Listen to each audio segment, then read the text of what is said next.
เจ้าสบายดีเนาะพบกับข้าพเจ้าศรีสุกรลินทศักดิ์ข้าพเจ้าก็ถือว่าเป็นครั้งทำอิฐที่ข้าพเจ้าจะสอนเนาะข้าพเจ้าจะสอนการถอนโปรแกรมนี่ถอนโปรแกรมออกจากคอมพิวเตอร์เฮาหรือว่าออกจากคอมพิวเตอร์ตั้งโต๊ะบ่หรือว่าคอมพิวเตอร์โน้ตบุ๊กบ่เนาะแต่สำหรับข้าพเจ้าสำหรับคอมของข้าพเจ้านี่เป็น Windows 8.1 เนาะแต่ว่าใส่ได้กับ Windows 7 หรือว่า Windows อื่นๆก็สามารถน่าจะใส่ได้แบบเดียวกันเนาะฉะนั้นเรามาลองเบิ่งพร้อมๆกันเลยเนาะก่อนอื่นเราต้องคลิกเข้า Start ถ้าว่า Windows 7 มันอาจจะมี On โปรแกรมแล้วมันจะเป็นอันดับเรียงเนาะแต่ว่านี่เป็น Windows 8.1เราก็ต้องเข้ามานี่เนาะแล้วเราก็หาคำว่า Control Panel เนาะเราจะเสิร์ชหา Control Panel นี่เห็นแล้วเนาะจะเป็นอันนี้เราก็คลิกเข้าไปเลยปึ๊บนี่คลิกเข้าไปหลังจากนั้นเราจะเสิร์ชหาว่าคำว่าโปรแกรมฟีเจอร์เนาะโปรแกรม and Feature จะเสิร์ชหาโปรแกรมนี่เห็นแล้วเราจะคลิกเข้านี้เลยเนาะคลิกเข้าอันนี้คือเป็นโปรแกรมที่อยู่ในเครื่องเฮาที่เฮาได้ลงไว้แล้วเนาะแต่ว่าเฮาต้องการอยากถอนตัวใดตัวหนึ่งหรือว่าเฮาบ่ต้องการใช้แล้วเฮาก็เลือกที่จะถอนได้เนาะยกตัวอย่างข้าพเจ้าจะถอน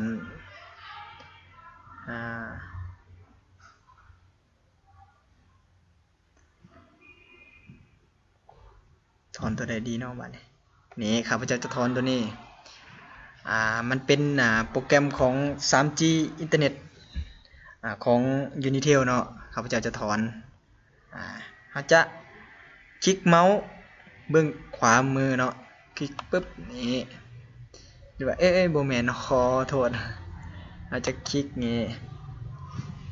คลิกใส่มันแล้วเราจะมาเข้าอยู่นี่เข้ามาที่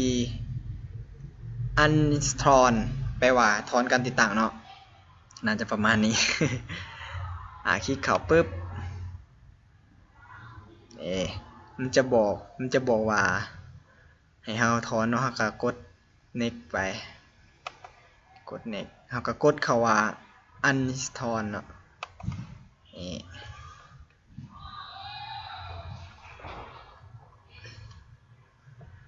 รอแป๊บนึง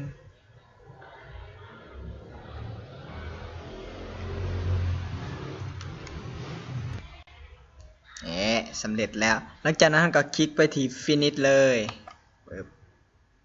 นี่ส่วนโปรแกรมมันจะหายไปเนาะมันจะโมอยู่เลย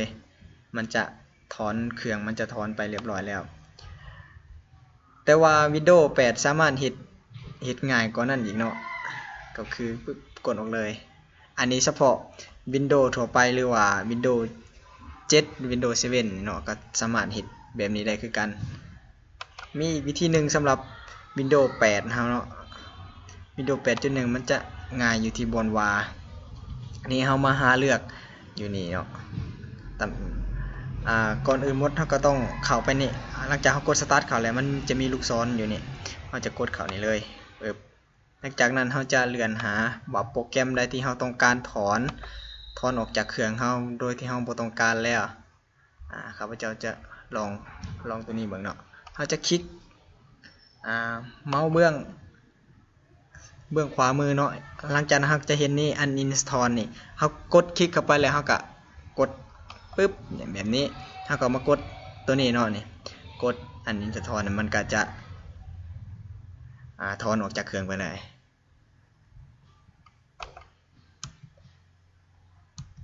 สำหรับข้าพเจ้าเองก็หมดเพียงเท่านี้เนาะถ้าว่ามีตัวใดบ่ละเอียดก็